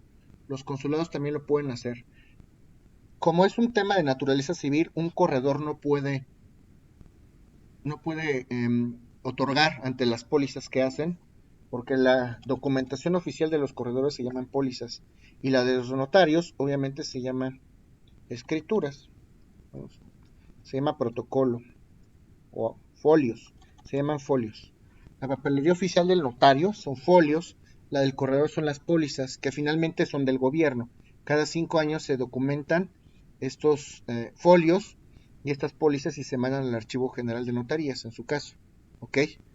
Pero al poder hacer un acto estrictamente civil, se tiene que hacer ante notario o ante un cónsul. En el consulado también se pueden hacer los poderes, ¿ok? Bueno, entonces, ¿qué tipo de facultades hay? Primero, facultades para pleitos y cobranzas. Esto es muy importante. Facultades para pleitos y cobranzas. Cuando una persona da facultad para pleitos y cobranzas, la persona que tiene facultad para pleitos y cobranzas se va a encontrar en aptitudes para comparecer a cualquier tipo de juicio o de proceso. Generalmente, yo como abogado, si mi cliente me va a dar un poder para que lo represente en juicio o un mandato, vamos a hacer un mandato, me tiene que dar facultades para pleitos y cobranzas, porque si no, no lo podría defender en juicio. Con las facultades para pleitos y cobranzas, en representación de mi cliente, yo puedo presentar denuncias, querellas, demandas, apelaciones, ofrecer pruebas, todo lo concerniente a actos referentes a juicios. ¿Tienen alguna duda respecto de la facultad para pleitos y cobranzas? No, ninguna. Ojo, segunda facultad, actos de administración. Actos de administración. Cuando una persona delega facultades de administración, en el mundo del derecho, administración significa representar. Si yo, por ejemplo, quiero representar una empresa, quiero hacer las veces de representante legal, necesito forzosamente tener facultades de administración. Facultades de administración significa que tengo facultades para representar a. ¿Ok? Si no tengo facultades de administración, no puedo representar. Está también las facultades de administración en materia laboral. La administración en materia laboral. Esto se da si yo, por ejemplo, voy a representar en un proceso laboral a una persona, necesito forzosamente esas facultades de administración en materia laboral, ¿ok? Esto es forzoso. Si no, no voy a poder representar ante las instancias de conciliación y arbitraje a alguna persona que quiera ser defendida, ¿ok? Otras facultades más están las facultades de dominio. Estas son las facultades más peligrosas que hay en el mundo del derecho. Las facultades de dominio, jóvenes. La persona que tenga facultades de dominio puede actuar como dueño plenamente respecto del patrimonio de la persona que da el poder. Si yo le doy facultades a Stephanie de dominio, ella puede hacer con mi patrimonio lo que quiera. Puedes venderlo, puedes rentarlo, puedes administrarlo, etcétera, etcétera. ¿Ok? Esa facultad es delicadísima. Puedes disponer libremente. ¿Dónde podríamos consultar que esos representantes sí son oficiales? ¿Hay alguna base de datos, lugar o dependencia? Por ejemplo, en el caso de las personas morales, los poderes se tienen que inscribir en el Registro Público de Comercio. ¿Ok? ¿Cómo lo vas a saber? Por ejemplo, si una persona está ejerciendo estas facultades, tiene que enseñarte un poder hecho ante notario público. Te va a enseñar obviamente el testimonio. Y ese testimonio tiene que obrar si no han pasado más de 5 años en la notaría, y si ya pasaron más de 5 años en el Archivo General de Notarías. ¿Ok? Así tendría que ser. ¿Qué más? Pero, bueno, perdón, profe, pero nosotros ya lo podemos consultar. O sea, sí podemos ir a la notaría como tal y Si pedir tienes eso. interés jurídico, sí. Obviamente, si tienes interés jurídico, sí. Si no tienes interés jurídico, no. Como por qué te interesaría saber si una persona tiene o no facultades. Si no tienes interés jurídico, no vas a poder checarlo. Si tienes interés jurídico, por supuesto que sí. Si una persona te va a vender a través de un representante legal, pues ahí depende. Si se van a pleito, tú puedes solicitarle al juez que como tú no fuiste parte en ese acto jurídico, tú puedes solicitar al juez que lo haga en tu representación. Oye, juez, a mí me interesa saber si esta persona tenía o no facultades. Entonces el juez puede girar un oficio a la notaría por Archivo General de Notarías para ver si ese poder es auténtico o no. ¿Okay? ¿Por qué es así? Porque pues finalmente, si yo le confiero un poder a una persona, pues los interesados somos el poderdante, que soy yo, y el apoderado. Si ya involucra a una tercera persona, bueno, pues esa tercera persona ya podría en un momento dado cerciorarse, si es su caso, que esté inscrito en el Registro Público de la Propiedad o de Comercio, o pues si a mí dan un documento, si yo voy a ejercer alguna operación con algún apoderado, voy a tener la precaución, sí, a lo mejor de llamar a la notaría, o en su defecto, pues al Archivo General de Notarías puedo comparecer si han pasado más de 5 años, pero hasta que no me ve inmiscuido en el acto, ¿sí me explico? Sí, sí, sí. Uh-huh. Bueno, entonces, son facultades de dominio. Entonces llevamos pleitos y cobranzas, administración en materia laboral, facultades de dominio. Hay otras que se llaman títulos y operaciones de crédito. Títulos y operaciones de crédito. Si yo le doy a alguien la facultad para suscribir títulos y operaciones de crédito, automáticamente puede abrir en mi representación, que también es delicado, puede abrir cuentas bancarias, puede disponer del dinero, puede hacer todo tipo de operaciones respecto a mi patrimonio en cualquier institución bancaria. También es delicado. ¿Okay? O sea que cualquier persona no tiene que ser abogado, ni licenciado, ni nada. No tienes que ser abogado. Tienes que tener capacidad de ejercicio, como lo dice el artículo 1800. Si tienes habilidad para contratar, mayoría de edad, puedes ser apoderado o puedes ser poderdante. ¿Ok? Ok. Así es. Títulos de crédito es esta facultad. Hay otra facultad que se llama facultad de sustitución. ¿Quiénes tienen la facultad de sustitución? ¿De qué se trata esto? Si por ejemplo a mí me contrata una empresa, Coca-Cola México, para que la defienda en juicio, me tiene que dar pleitos y cobranzas, me tiene que dar administración, tal vez administración en materia laboral, y me da facultades de sustitución. Si me da facultades de sustitución, significa que yo también puedo otorgar poderes. Yo también voy a tener la facultad de otorgar poderes a otra persona, pero no puedo otorgar más facultades de las que no me dieron. Si no me dieron facultades de dominio, naturalmente yo no puedo otorgar facultades de dominio. Si me dieron pleitos y cobranzas, sí puedo otorgar esa facultad. Si no me dieron títulos y operaciones de crédito, no puedo otorgar esa facultad. Esa es la facultad de sustitución. ¿Hasta aquí alguien tiene alguna duda? Y por ejemplo, profe, si yo ya no quiero ejercer esos derechos, ¿tengo que hacer algún papeleo o algún contrato? Puedes renunciar, puedes acudir ante el notario a renunciar. ¿ok? Es otro En el trámite. caso, bueno, en el caso del poder, ojo, en el caso del poder no tienes que renunciar absolutamente a nada, porque no has ejercido las facultades. Como les comentaba, es una declaración unilateral de la voluntad. Solo yo me obligué a darte facultades, basta con que no ejerzas las facultades y punto, porque todavía no hay un acuerdo de voluntades. En el caso del mandato, ahí sí, tú ya te obligaste a ejecutar los actos jurídicos que te confirió el mandante, ¿ok? Tú tendrías que, a través de un convenio, tú tendrías que extinguir tu obligación o tendrían que rescindir el contrato de mandato, porque es un contrato, lo vamos a dar por concluido, ¿ok? ¿Sí me Y no explico? hay alguna multa o algún problema si se hace eso. Depende de lo que hayan pactado las partes. Si tú, por ejemplo, ya ejecutaste algún acto en representación del mandante, si yo fuera tu mandante, antes de aceptar que revocara ese poder, antes de revocar ese poder, porque también se pueden revocar los poderes, todos los poderes son revocables por regla general, ahorita les voy a dar dos excepciones, pero antes de rescindir ese contrato de mandato, yo te pediría una rendición de cuentas. Oye Luis, sí, Ajá. si quieres vamos a rescindir el contrato, pero a ver, platícame, ríndeme cuentas de lo que hiciste mientras estuvo este mandato, y a lo mejor si las cuentas son adecuadas, pues damos por concluido o rescindido el contrato de mandato, ¿ok? Ok. Sí, y en el caso del poder, pues no has ejercido nada, pero también los poderes pueden ser revocables. Se sugiere que por precaución el poderante revoque esos poderes, ¿ok? Los poderes todos son revocables, solamente hay dos excepciones que ahorita les voy a platicar. Pero por la general todos los poderes son revocables, ¿Y hay algún sustituto de esos representantes? como algún sustituto. Ajá, por ejemplo, si tuviera alguna enfermedad o un accidente esta persona que representaba a la empresa. Pues si se pactó, sí, si no, no. Si no, vamos Ah, a ok. tener que dar un nuevo poder o revocar, o a ver qué. Ajá. Ok, Exactamente. ok. O por eso se nombra a veces más de un apoderado, ¿ok? Depende del caso. Bueno.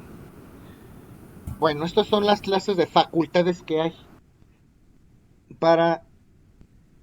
Ahora les voy a hablar, esas son las facultades, ¿ok? Ahora les voy a hablar de los tipos de poder, porque eso también es importante. Está el poder amplísimo, general o amplísimo. Un poder general o amplísimo. Cuando una persona da un poder general o amplísimo, le está dando facultades a otra persona respecto de todo su patrimonio, ¿eh? Cuando hablamos de un poder general o amplísimo, esto es delicadísimo porque le estoy dando la llave a una persona para que haga lo que quiera con mi patrimonio. Te voy a dar pleitos y cobranzas, administración y dominio. Esto es delicadísimo porque entonces una persona va a poder hacer todo lo que quiera. Si yo no quiero hacer eso, también se pueden hacer los poderes limitados. A lo mejor te voy a dar todas las facultades, pero solamente respecto de una casa. Te doy pleitos y cobranzas, administración, dominio, títulos de crédito, lo que quieras, pero solo de esta casa. Eso se llama un poder limitado. Las facultades que se dieron de ese poder o que se otorgaron están limitadas a una sola cosa, a un solo bien.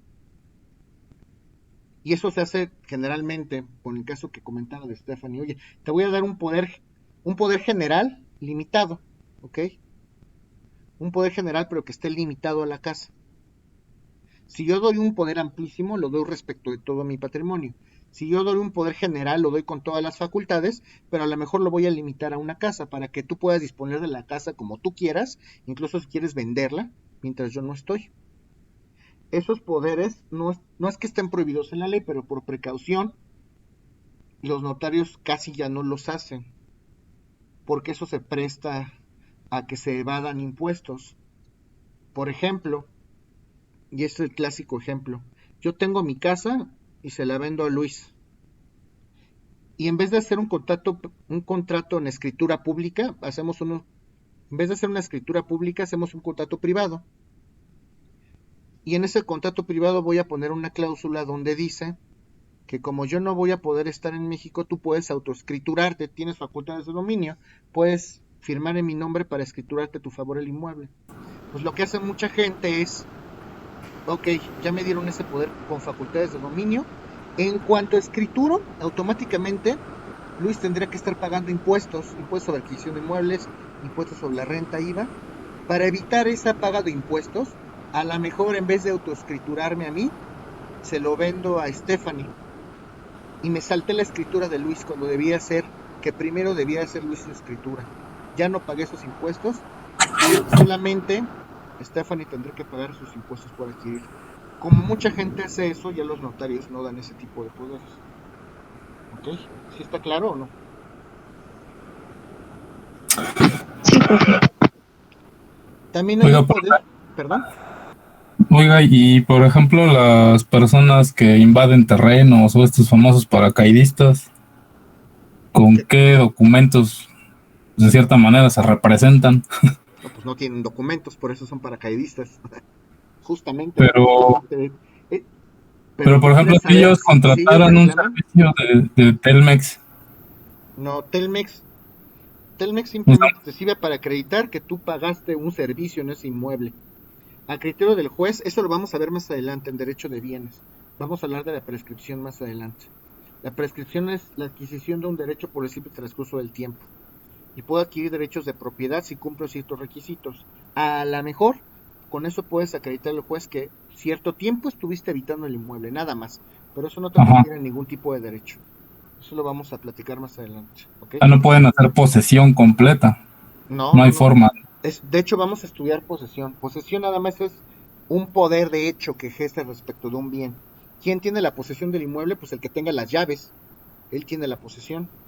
¿Quién tiene la posesión de un bien mueble? El que tenga físicamente ese bien mueble. Una pluma, un código, un cuaderno. ¿Ok? Ok. ¿Sí me explico? Ok. Y hay un tercer tipo de poderes que se le llama poderes especiales. Cuando yo redacto específicamente o cuando yo confiero una facultad específica a una persona, te voy a dar un poder específicamente para que vayas al SAT, específicamente mi nombre, específicamente a pagar este impuesto, específicamente de tal cantidad. Cuando yo detallo perfectamente las facultades que le voy a otorgar a alguien, eso se llama un poder especial. Entonces ya hablamos de un poder amplísimo que respecto de todo mi patrimonio. Un poder limitado cuando limito las facultades a un bien. Un poder especial cuando redacto específicamente facultades. E incluso hay un mandato especial que se le llama mandato judicial. Y este lo hacemos todos los abogados. Cuando alguien me contrata para que lo defienda, lo que yo estoy ejerciendo es un mandato judicial. Estoy representando a una persona frente a una autoridad jurisdiccional. ¿Ok? ¿Alguna duda de lo que hemos comentado hasta el día de hoy? No, profesor. Bueno, para terminar de cerrar esta idea, ¿alguien puede leer, por favor, el artículo 2554 del Código Civil para el Distrito Federal?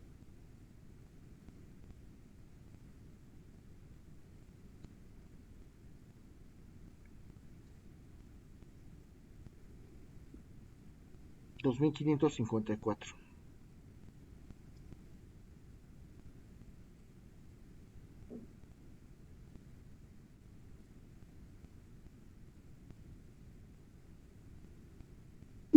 Deme un segundo.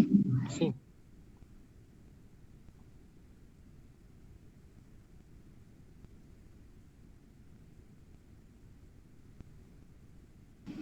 Dice, en todos los poderes generales para pleitos y cobranzas, bastará que se diga que se otorga con todas las facultades generales y las especiales que requieran cláusula especial conforme a la ley, para que se entiendan conferidos sin limitación alguna. En los poderes generales para administrar bienes, bastará expresar que se dan con ese carácter para que el apoderado tenga toda clase de facultades administrativas.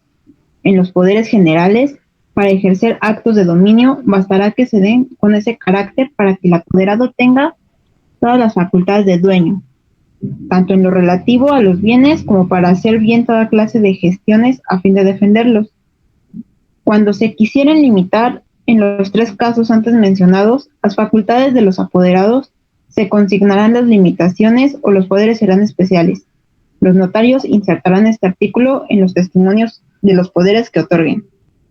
Este es el fundamento jurídico de todo lo que les acabo de decir.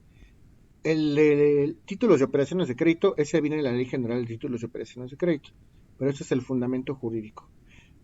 Mañana terminamos de ver entonces este tema de poder, representación y mandato, terminamos de ver personas morales y vamos a entrar a ver ausentes e ignorados y patrimonio familiar, ¿ok? ¿Qué es lo que nos falta de ver por personas, por derecho de personas, básicamente? ¿Alguien tiene alguna duda de la clase de hoy?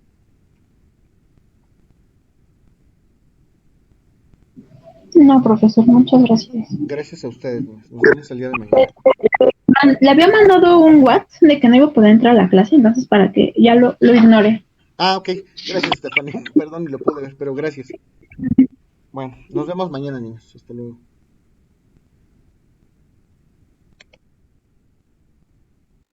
Siendo las 2 horas con 56 minutos del día 26 de julio de 2021, se da por concluida la clase del curso de recuperación académica de la asignatura de Introducción al Estudio del Derecho del Instituto de Estudios Superiores Rosario Castellanos, semestre 2021-1, en su horario de 1 a 3 de la tarde.